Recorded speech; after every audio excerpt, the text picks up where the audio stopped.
take it away.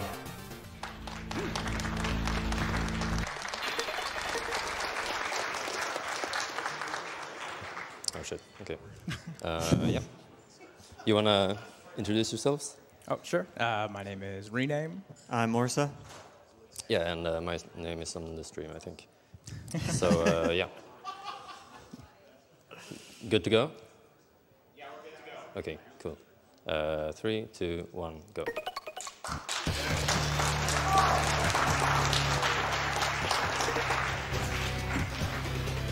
Well, this is Mega Man 03. There's a lot of technical aspects about the game, but one big thing that we'll be focused on pretty early on is the scoring system. We want to make sure that we have an A rank throughout most of the game, and to get that A rank, we need an average of 86 throughout the stages, so we're sure to get the A rank for the end of the stage. Yeah, if you exit a stage without an A rank, you won't be receiving the boss's EX skill, which is super duper important in going fast on these boss fights. And it also enables us to get their weapons too, which we need a handful of those. So the intro boss here, Omega, he's not too difficult. The most important thing here is you'll see a Jarmar charging the Saber and the Buster simultaneously. He'll be using the Saber from close and the Buster from far to try to keep him in iframes as much as possible. And also, in addition, one of the other aspects of the game is the combo system. And what that means is pretty much every single one of Zero's attacks is assigned a different value. So for example, his pellet shot is 1, and the charge saber is 2, and then his triple slashes go on from there. So pretty much what you want to do is keep using attacks that increase in value because they actually stack and go through the bosses or enemies' iframes. So if you do like a pellet shot and then do a charge shot and go back to pellet, it actually won't work because you're going reverse in that order. So you're going to be seeing a lot of combos that we use throughout the game, and you need specific attacks in specific orders to maximize your damage. Yep. And right here we just got the recoil rod. Zero says it looks like it's pretty easy to use. We'll be getting a glimpse of that later on. I'm sure Jarmar would agree with that. Yeah. And first up on the Mutos is Heckbat Schilt. Pretty annoying boss, but see, for the most part, you're going to be seeing a Jarmar getting a lot of extra, or just enemy kills, and I think in addition to that, that helps with the rank and among other things. There's a lot of things that go into your score, like a lot of different factors. The most important ones are how many enemies you defeat, how much damage you take, how fast you defeat the boss, things like that.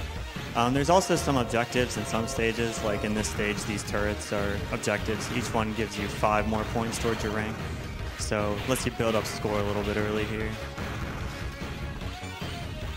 And right there, that chip he picked up is actually 100 energy crystals, and I think we need 200 total to get certain cyber elves that we're going to be picking up throughout the game. We need to equip those to us to help us out throughout the course of the game.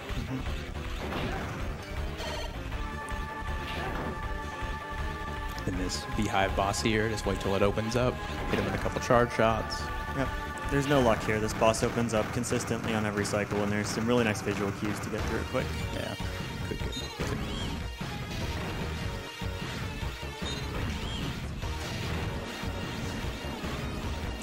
And coming up, and I believe we actually went through some, but you're going to see some jump pits coming up, and Jarmar is going to do what's called terrain glitching to get through those. And normally when you hit a terrain like that or some quicksand that's coming up, it'll actually eat your momentum, and you have to right there, you have to move at minimal speed. But if you hit jump and dash on the same frame, or jump a couple frames before dash, you can actually keep that dash momentum and dash through that terrain. So it's an easy way to get past that. Yeah, so this first boss here, Hellbat, is kind of annoying, especially if he gets away from you because he has a lot of teleport moves. Jarmar's going to be manipulating him though. By skipping that cutscene, he resets the RNG to a consistent spot, so he'll know exactly what the boss is going to do and hopefully be able to take him out before he teleports away here. Very nice. Cool.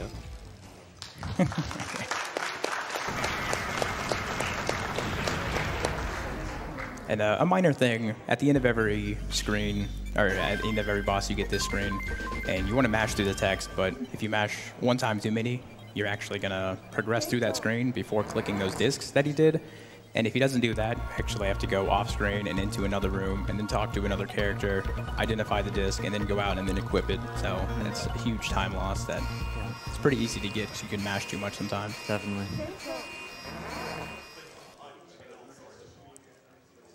Okay,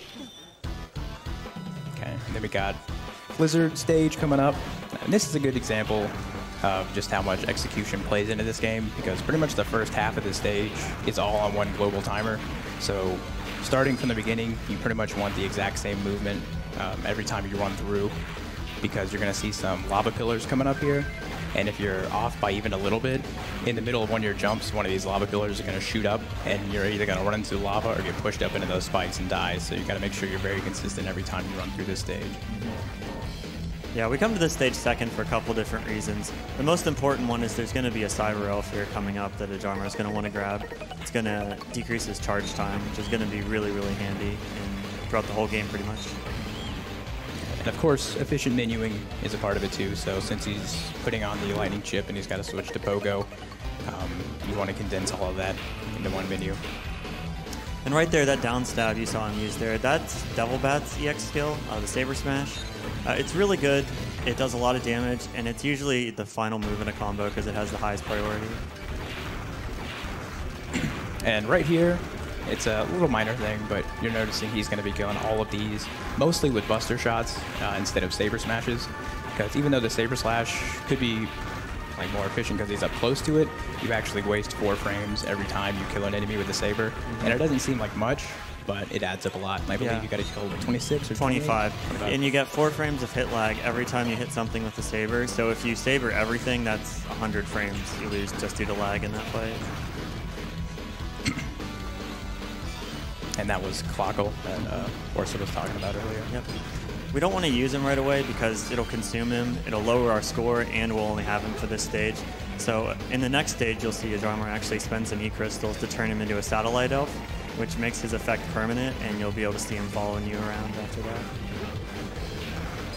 And I believe that also helps the manipulations too, because like the dust that falls from him, something like that. Yeah.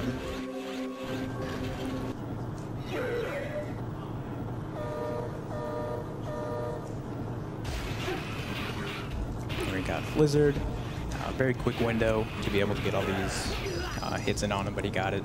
Quick kill. Very nice. Good stuff.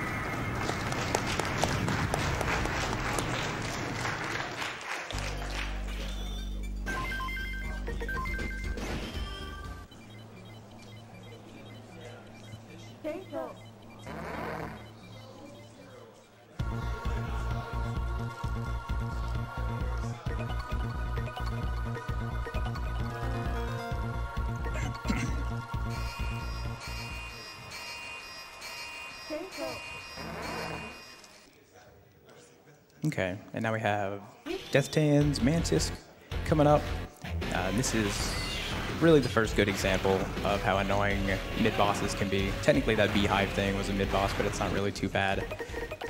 With pretty much all the bosses in this game, we're able to manipulate their pattern to be exactly how we want by skipping a cutscene right before it. But we can't really do that with this boss here. So you're going to see after this room, Ajarmar enters, there's going to be a section with falling platforms, and he's going to try to fall through that in an exact way to make sure the worm mini-boss gets in the pattern he wants. Yeah, so skipping that cutscene resets the RNG to where we want it. So now his movement has to be pretty precise until he hits the mid-boss to get the right pattern.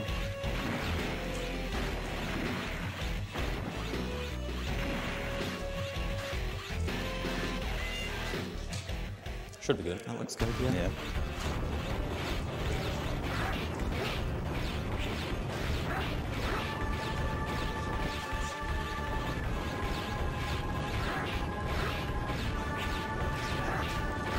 All right.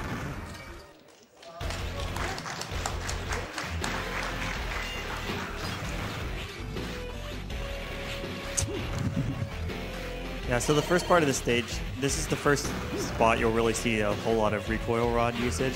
The recoil rod's a pretty strong weapon in its own right, but it can also be used for movement to pogo around, either off of the ground or off of an enemy, and you get a bunch of height if you pogo correctly. So it's really useful in a lot of spots.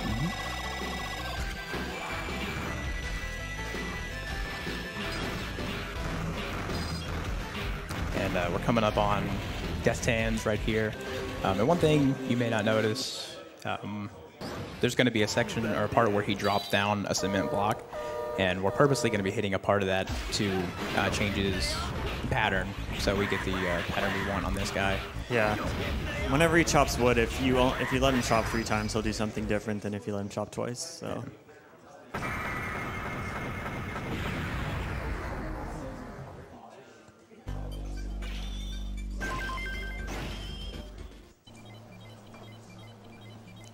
Yo, you want to read the donation?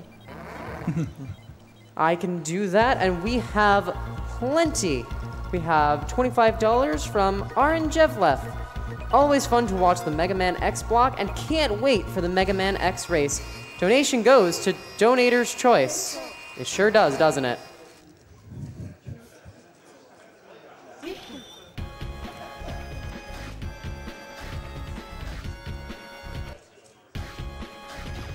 Okay, this is a pretty interesting stage here. A continuation of a lot of pogo usage coming up.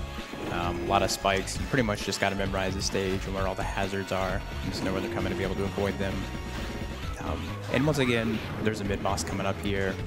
It's a little easier because there is a cutscene right before it, but you're going to see Jarmar doing a lot of like damage boosting. He's going to run into the mid-boss just so he can be like inside the boss's hitbox to be able to get a down slash, like an extra hit on there to make the boss go faster. So it's a way to get a lot more hits in, but you're going to see once he tanks it, he's going to take a lot of health off. He's going to do that a few times.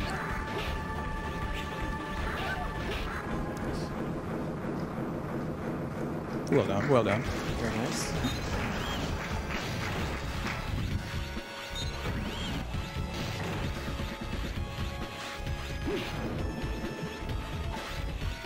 And the recoil rod as a sub-weapon, just like the shield boomerang and the buster and the saber, they all have their own EX skills that you get from various bosses. Here you'll be seeing Mantis, which is a recoil rod skill called 1000 Slash. It's actually really good for DPS, mostly because it combos into itself. So like, for example, you can do a charge saber and then just mash the recoil rod on the ground to get a bunch of free damage off here. And sort of related to the block in Mantis stage, when you move around here, you're actually creating bubbles, and every time one of those bubbles come up, it messes with the boss's manipulation. So we want to make sure, in addition to be able to killing him, you don't want to generate a lot of bubbles. So that was good. Well done.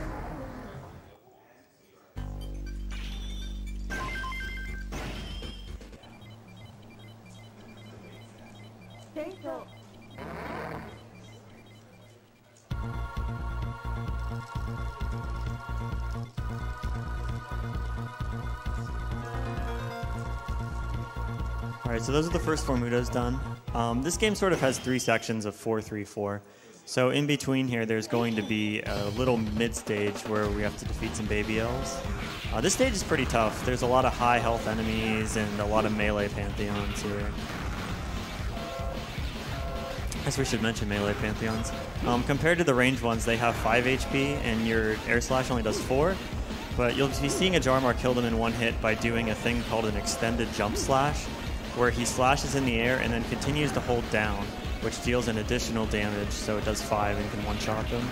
Yeah, and that's the guys with the little electric rods.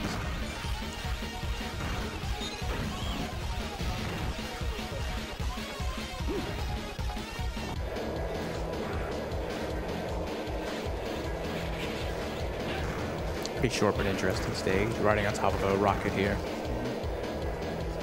Yeah, the boss coming up is actually really cool. They'll be fighting 2 different baby elves, 1 on each side, and while they share a health bar, they have their own individual iframes. So you can sort of just run back and forth, combo one, then combo the other to defeat them really quickly.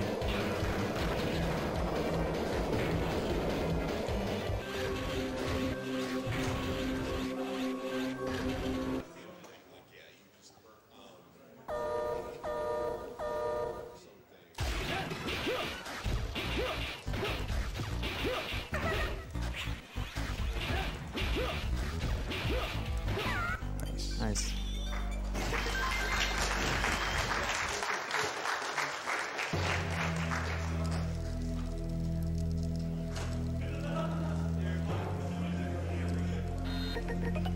Oh. One of the hardest parts of the game there. Trying not to save on accident. Okay, then we got some throwback Mutos here from Z1 and Z2. Their stages are pretty similar too from their original part. Yeah, two of these guys have really good EX skills. You want to do Stagger Off and Hanu Machine first because Anubis is actually sort of weak to Stagger Off's EX skill, so we want that first. But as far as doing Stagger Off or Hanu Machine first, it really doesn't matter. The only difference is like where you want to pause and switch weapons. This is one pause menu faster, I believe. Yes. In general, this is a pretty tough stage, though. You'll see in this part coming up, there's a lot of enemies everywhere, a lot of tall enemies, a lot of HP and spikes above and below. And you're going to see some pretty precise pogoing from a Jarmar as well, just bouncing off of enemies on lower floors to quickly ascend up to floors above them.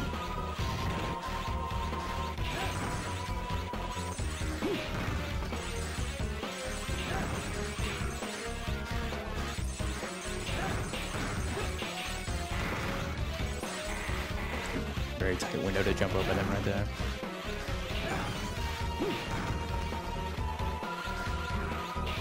Sounds really well done.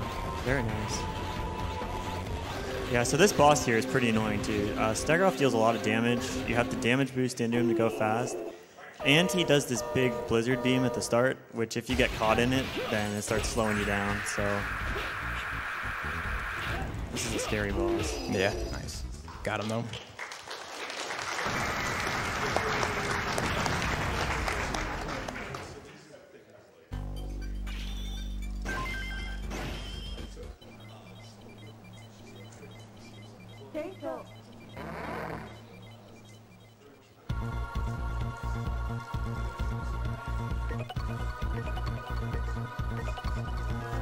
Next up we got Hanu Machine, a pretty short stage, but this shows off the additional usage of the recoil rod. We're going to push blocks onto switches.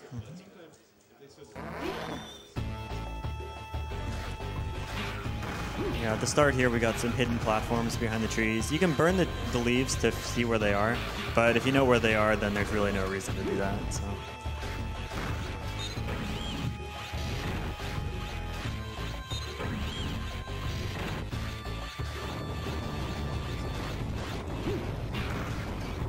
Of course, the danger with these sections here is if you're not fast enough, they'll crush you, but for the most part, it's pretty well routed out, so it's not too big of a concern anymore. Yeah, just don't go too fast. You'll be okay.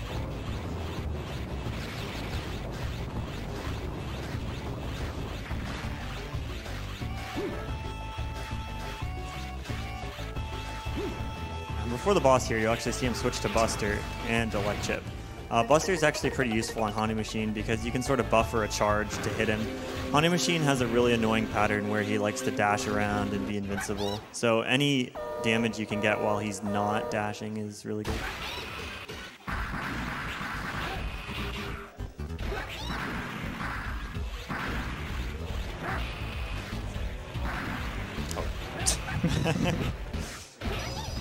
All right. That was fine. Yeah.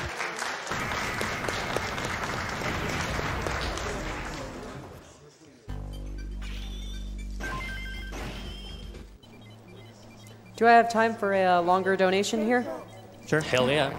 All right, well, we have $5 from Irregular Ginny. Hey, everyone. Great job so far. Great to finally see 0-3 at a marathon, as it is my favorite Zero game in the series. And here is a message for a Jarmar if Proto can read this. Full disclosure, my experience with Swedish is counting to 12 and parroting the Stockholm subway, but here goes. Lycka till, mannen. Ser fram emot en fantastisk speedrun av dig för det vet hur man levererar en bra run. Hoppas de andra svenskarna dyker upp snart med för att repa serie. If you got that, Proto, I'll donate another 5 during the MMX race. Good luck, everyone, and maybe I will catch some of you at ESA Winter or Summer, or next AGDQ. Love, Ginny. Donation goes to Rebel Dragon's Choice. Gotta rep the Kingdom Hearts community as well. I hope that was good enough. Sure, I understood that too. And actually, this part here, it's showing off, what is that, Blizzax? Yeah, both actually. That's true. Yeah, Blizzax is the sort of the Buster Icicle attack, And Haunting Machines is the up slash, which is pretty much a bread and butter combo, is triple slash up and then down. I've been seeing that a fair bit. Additionally, I guess ideally for like a casual play, you would use the light body chip to go through this stage, and that's the green one, and that will pretty much negate all movement impairment by these quicksand pits. But ice is useful against not only the mini boss but also Anubis as well. So we go ahead and swap to ice early on in the stage to get rid of a menu, and we just use terrain glitching to bypass quicksand. You can actually one-cycle this boss before he even goes into the sand, but it's incredibly difficult to do. Yeah. The ice is pretty awkward to combo with since you sort of need to string sabers in between the ice hits. But that was solid. Yeah. 2 cycles, fine. Yeah.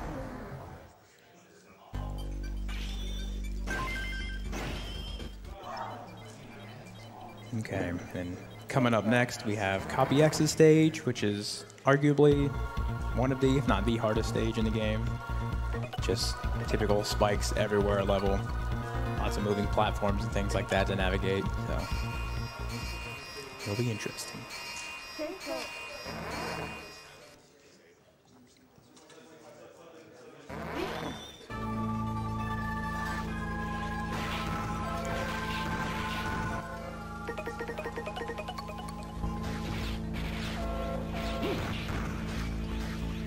Little damage boost coming up here so you can skate along the spikes. Yeah, the gimmick of this stage is that there's like these laser security systems that spawn these spiky balls that come at you. They do a lot of damage, but they're not too threatening. Consider they die in one jump slash, so you can kind of just slash your way through them. This next section is really cool. There's a lot of cool pogos here.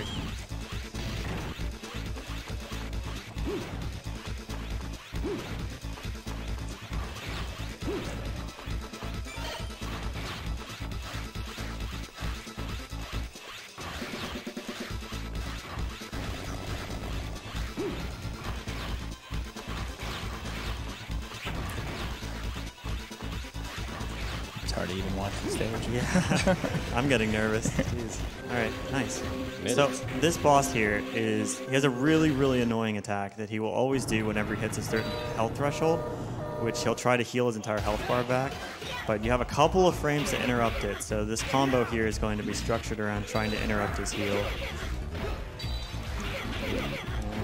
Nice. Got it. Yeah. It works. Yeah.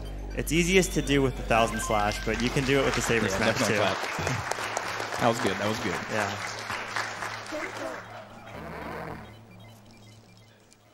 Who's next? Who is next? Oh yeah, that's right. It's the best boss in the game, Glacier Le Cactank, the official mascot of Z3 and the Z3 speedrunning community. Everyone's favorite. There he is. A very relevant $50 from Currybon. Oh, hell yeah. Currybon here, along with everyone in the Zero speedrun community, wishing a Jarmar luck on the run. Shoutouts to Rename and Orso with the couch commentary. Cactank hype!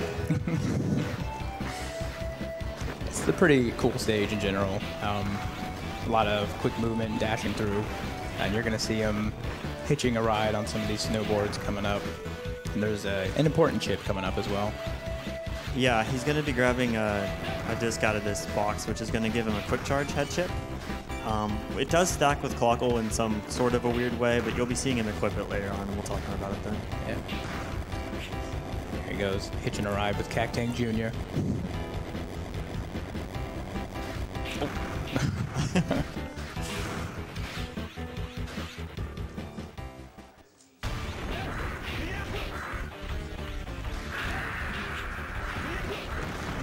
Nice.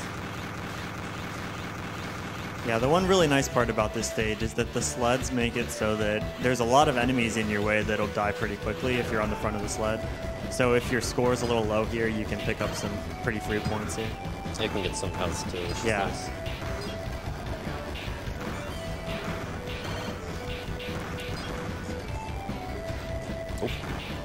And a little lore on Cactank here before we get to him. You'll notice he's a uniquely shaped boss, and that's because His purpose, aside from being a judge, is to store water in his body there and bring it to remote areas that need it. But previously he was a judge that was pretty fair and had nice rulings on people. But when Dr. Whale took him over, he started pretty much giving everybody death sentences. So we're going to try to issue him a death sentence right here. Poor Cack Tank. Yeah. He'll be back, don't worry. I'm clapping for you, Rene. Thank you, thank you. Yeah, so at the very end of that fight, Ajarmar menued, and he wish equipped I the light body and the quick foot chip. Is that what it's called? Quick foot, yeah. Yeah. That's going to be useful in the next stage. Mostly what that's for is you can cancel the triple slash into the up slash directly without having to wait the animation out. And that's going to be really nice for the mid-boss of the next stage. And these stages here, Fox Stars, in my opinion, starts really the hard gauntlet of this game. The rest of these stages are pretty long and have either a lot of mid-bosses or just like convoluted mid-bosses. And the bosses themselves are pretty annoying. And then, of course, you have the final stages after that. So it's a tricky run to begin with, but it really sort of amps up at this stage. Yeah, and there's some brand new strats in this stage that you'll be seeing. That Buster skill that Ajarmar is using is Copy X's, called Reflect Laser. And Ajarmar actually just came up with some new strats like a week or two ago in these button rooms to get some extra hits with the Reflect Laser.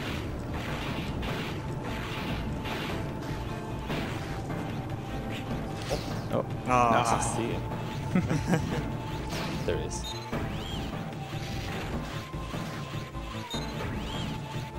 He also equipped a second Cyber Elf there. That second elf is a bird elf. What it's used for is if you fall into a pit, it'll save you. That's handy in a couple spots, I guess, in case of pits. Mainly but the end. mainly the final boss it's going to be useful for. We equip it here because it affects the Fox Star boss's pattern here. Another very, very tight quick go here. Oh.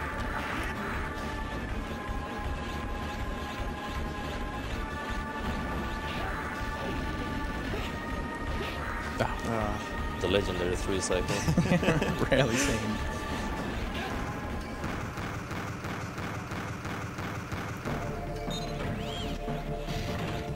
So this next section's pretty sweet. The intended strat here is to ride these metal girders through and sort of dodge the enemies, but it's pretty slow. So we can take some damage boost on these bombs.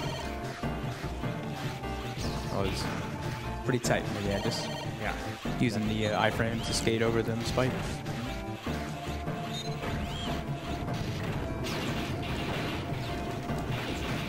There we go. Nice.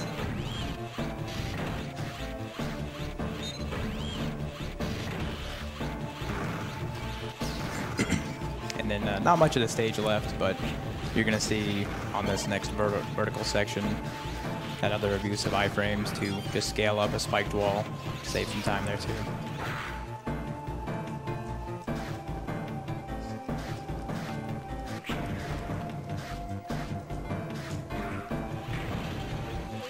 Yeah, like I mentioned, the 2-elf Foxstar pattern is way better than the 1-elf. There's one attack you really want to avoid where Foxstar will kind of like go invincible and break apart into this big fire pattern. Thankfully, the 2-elf pattern is pretty significantly better. Yeah, it's pretty much just 2 of these. Yeah, there we go.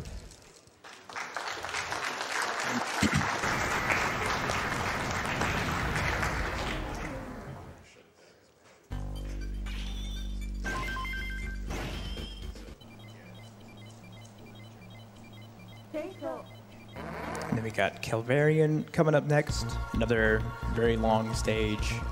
There's going to be a lot of equipment changing at the beginning too.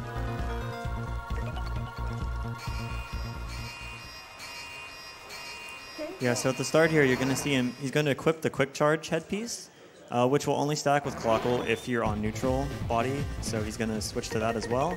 And he's also going to equip the double jump foot chip that he picked up from Foxstar.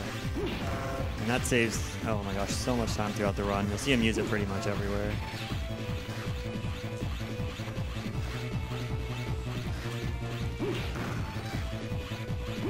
Want to shout out a $200 donation from Mr. Wutsky. Donating again this time from a new school, the students here at McGrath Elementary put together our spare quarters to see these games get destroyed. Let's beat cancer. Okay, this section here is the elevator section. Almost died there. Thank goodness for that bird elf. Yeah, that's an example of that, where the bird elf will just pull you out of a pit whenever you fall into it. But this elevator section here, the enemies do fall in a regular pattern, so that's why Jarmar is able to jump up and pretty much hit them before they even pop on the screen. And an issue with this section is, since there's so much movement going on in the background and enemies exploding and things dropping, you may see in the next section there's actually lag that'll build up. Gotta try to avoid that. Yeah. This mid-boss here is pretty annoying. He has 96 HP, but takes double damage when he's on his side, so that's why you'll see him push him over.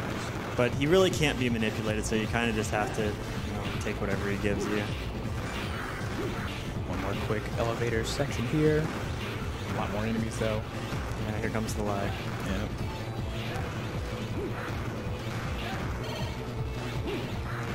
You can sort of aid that by picking up the things that drops, but I mean, in some situations, it's not worth it to go out of your way to pick it up.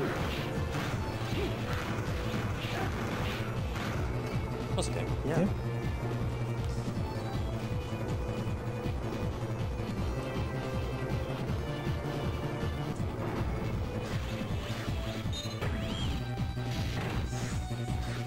We got another short section here before Calvarian, and Calvarian is a pretty unique boss. He doesn't really work like some of the other bosses in the game.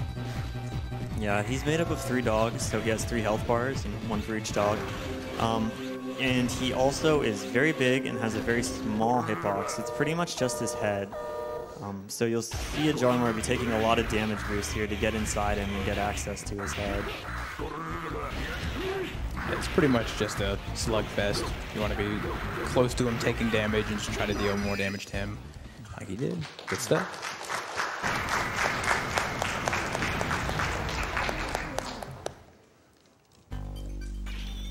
$25 from Zach K. Mega Man 03 is my favorite game of all time, so I'm real hyped for this run. Took a week off work so I wouldn't miss anything this year, and it's been well worth it so far. Okay, and coming up next is Volteal. And there's actually a piece of tech that got worked by Jarmar recently. It's a pretty big breakthrough for this stage.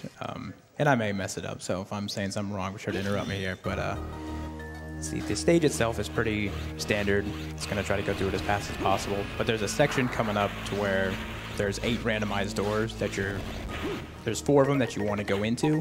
And for a long time, it was pretty much just chalked up to luck. You just went through every door and just tried to get lucky that you got the doors you needed where they were. But Jarmar was able to find out, based on a light that's outside and where it flickers, if you enter the door at a certain time based on that, you get... There's pretty much a table of patterns that are available, and based on when you enter the door, you can look at that table and know the exact layout of the doors you're going to go into.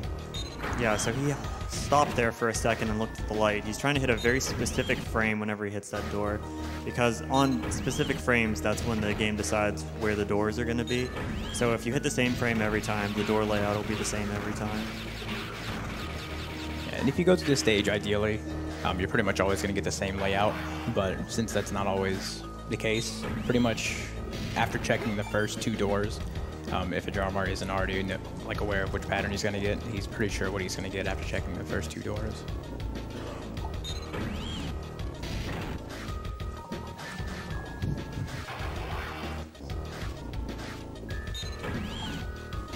Nice. Yeah, this is the best one you can get, pretty much. Nice. Nice. Yeah, the one other thing that's really nice about this is you can see the red rooms have different layouts. Like, one of them had a U in the bottom. That one is sort of like a stair pattern. The last room is the one you'll always fight the boss in. And if you can get a flat room to fight the boss in, that's going to give you the best pattern. So, because you'll be able to use the newly acquired Gale Attack, which is Calvarian's EX skill. It's sort of like a saber dashing charge. And it does a whole lot of damage, but you can only really use it if the terrain suits it.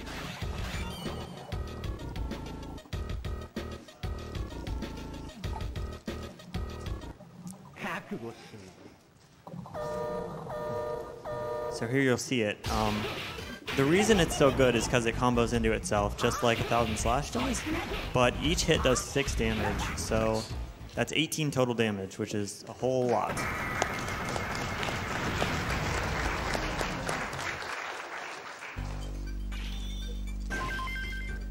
$10 from Quest. Had to donate during my all-time favorite Mega Man series, Mega Man Zero. This bit of cash is going towards getting some more Yoshi's Island. And with that, that should be all the 8 Mutos taken care of. So we just got to revisit to the Double Babies after some cutscenes here. Yep. You won't see any of this, but you got to talk to Sage Sharpuya, and you have to talk to Seal here as well. But you can skip all the cutscenes and go straight to the stage.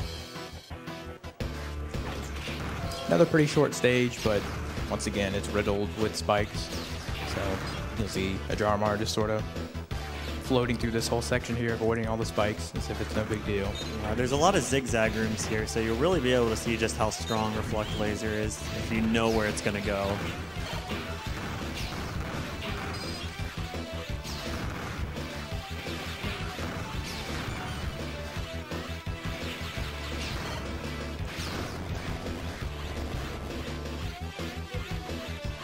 And then the second Baby Elves fight here is pretty much the same as the first, except now we have a bunch more skills and techniques, so the fight's going to be hopefully even faster than the first one was.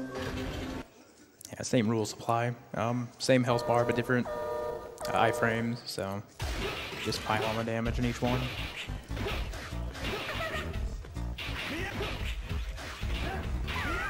That's fine.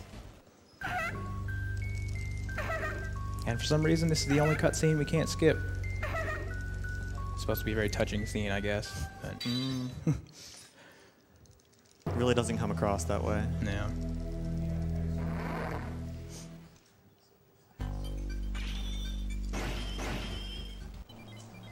Yo, it's the final stage already? Yeah. That was quick, man.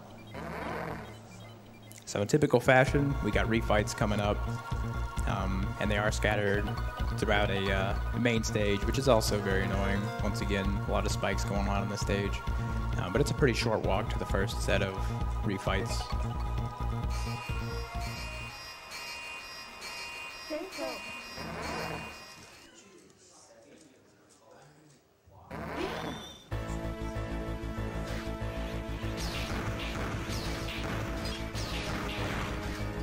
So the refights, the way they're laid out is pretty much how they're laid out in the main game.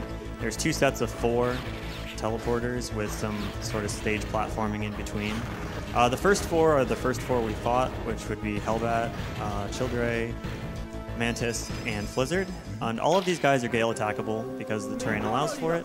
So the most important thing in these fights is spacing, because you need to be able to get all 3 hits off without taking damage and interrupting your Gale attack.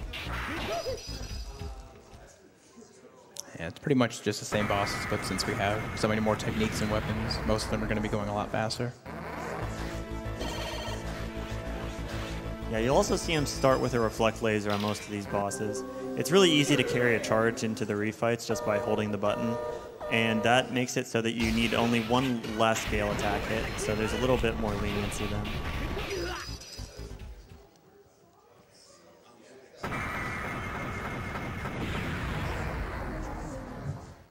And I think these other 2 bosses are pretty much the same, so this would be a really good time for donations if there are any. Yeah. Oh, trust me, there are plenty. The people love Mega Man. Nice. The people have good taste, if I do say so myself.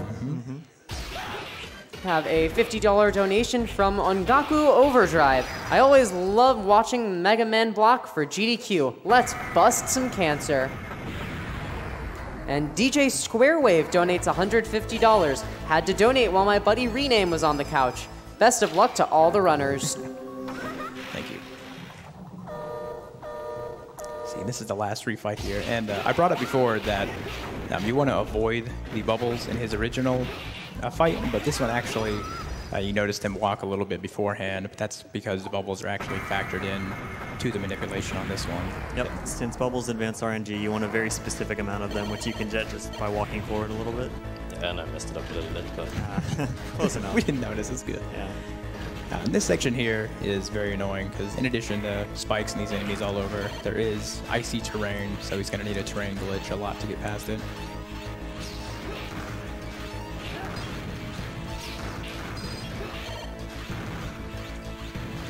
once again, the Reflect Laser putting in a lot of work too. Just going all around the corners, taking care of the enemies. So the second four here are the last four, which would be Cactank, Foxtar, Calvarian, and Voltiel. Two of these guys are Gale attackable, the first two. So here's Cactank again. Welcome back, buddy.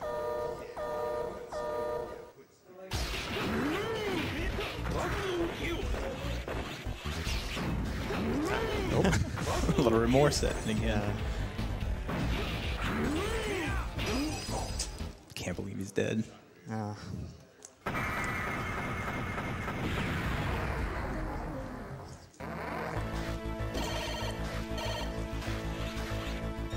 And the order he's doing these in is based off just pretty much health, right? Making sure.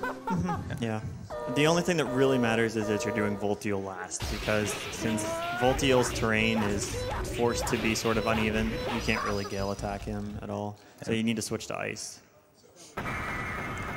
In sort of the same vein, Calvarian's going to be coming up here, and he can't really Gale attack him either since his hitbox is too far off the ground. So Jarmar is actually going to be doing a little manipulation here where he'll plink a P-shot off of him, and that'll roll the RNG to get a much better pattern.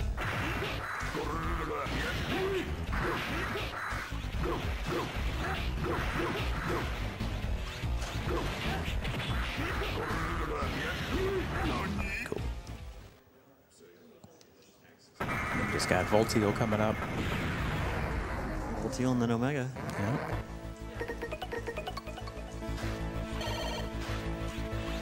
And swap into the ice chip there. In addition to what Orsa said, we're also going to be using the what's it called? The spike icicle move. I don't know what it's called. Blizzard Arrow. Yeah, there you go. Oh, There. there. Which will also come into play on Omega 1. I keep wanting to say Ice Javelin, but that's not it. Isn't that from another game? That's Z4. That's Yeah. it,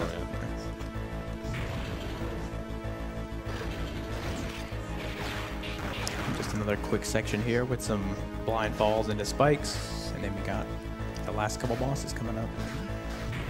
So there's going to be 3 quick bosses here. The first one, Golden Omega, is sort of the same as the intro boss. He has some different attacks, but because of the pattern he gives, you won't be seeing any of them.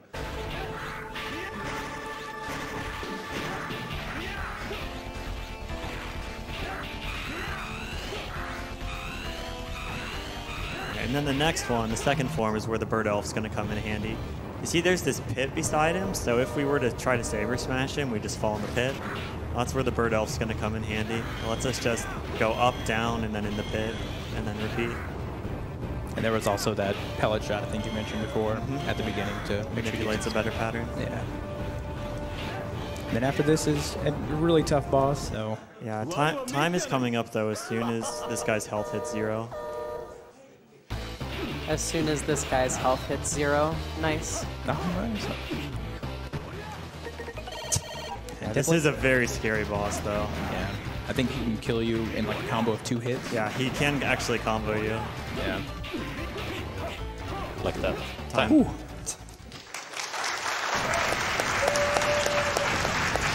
Very nice.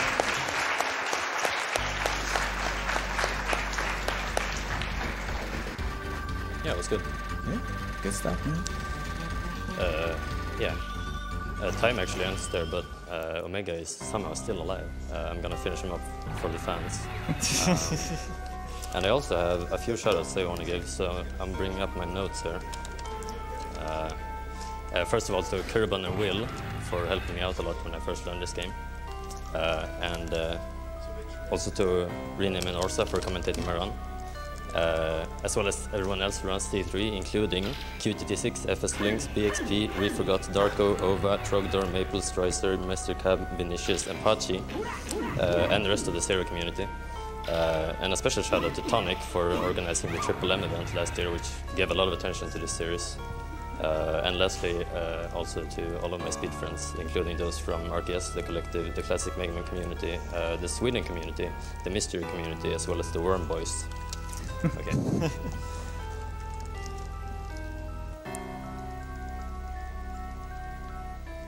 There we go. Hit him with a back Nice. attack. All right, I'm done. See ya. Cool.